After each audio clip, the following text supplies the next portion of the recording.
from CNN Business Emerging Markets Editor John Defterios. He joins us now live from Abu Dhabi. John, this Wirecard scandal has put the focus on poor German oversight. Yes, it's a bad combination, Rico, of bad government oversight and a lot of finger-pointing right now going towards the auditor, which is Ernst & Young, or EY as it's called today.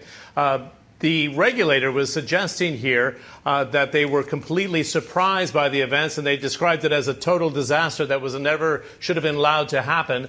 The same regulator sits on the board of the European Central Bank. So this goes to the highest echelons in Frankfurt in terms of finance right now.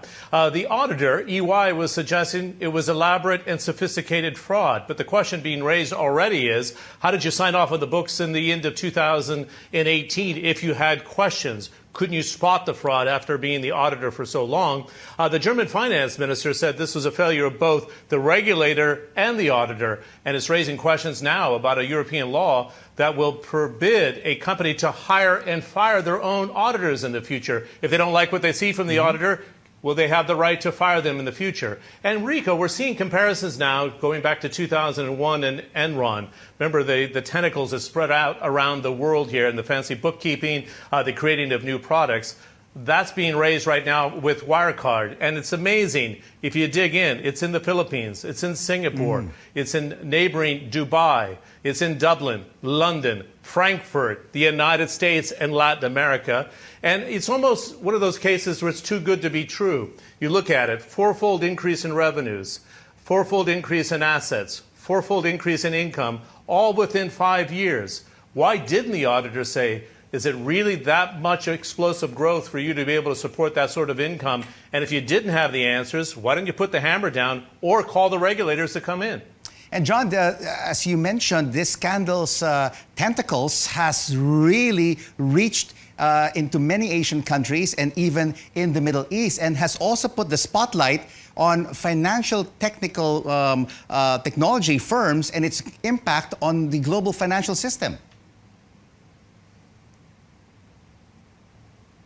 It does, Rico. This is kind of a fintech bad apple because everybody wants to try to generate these new startups around the world. And you know what? I think the future of Wirecard is going to be written rather quickly, or at least the next chapter, because the banks that have had exposure to Wirecard of $1.5 billion said they'll make a decision by July 1 whether to extend that credit or not. Now, the temporary CEO who's come in has U.S. experience, and particularly when it comes to wire fraud transactions, so they're trying to get to the bottom of it. As you talked about in your previous report, the COO, the former one, was in the Philippines looking for a paper trail and all of a sudden disappeared. The European Commission has already started an investigation here, so it's going to move rather quickly. I think what's going to be an interesting point is whether Marcus Braun is forced to take the stand in this investigation, what information he puts forward as a result of that. And then going forward also is, what happens to the clients? Have they destroyed their relationship? You talked about Visa and Mastercard,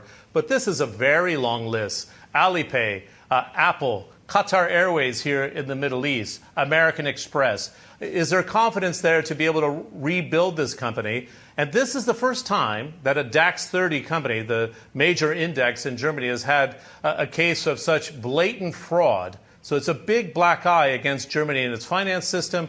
And as the finance minister said, how did it happen with nobody seeing it and for so many years? By the way, you can go back to 2007. Initial questions were raised at Wirecard under a different auditor. They shifted auditors. They move and grow. This segment of the market grows very fast, but nobody raised questions again. Why not is the question now when it's multi-billion dollars landing on the table.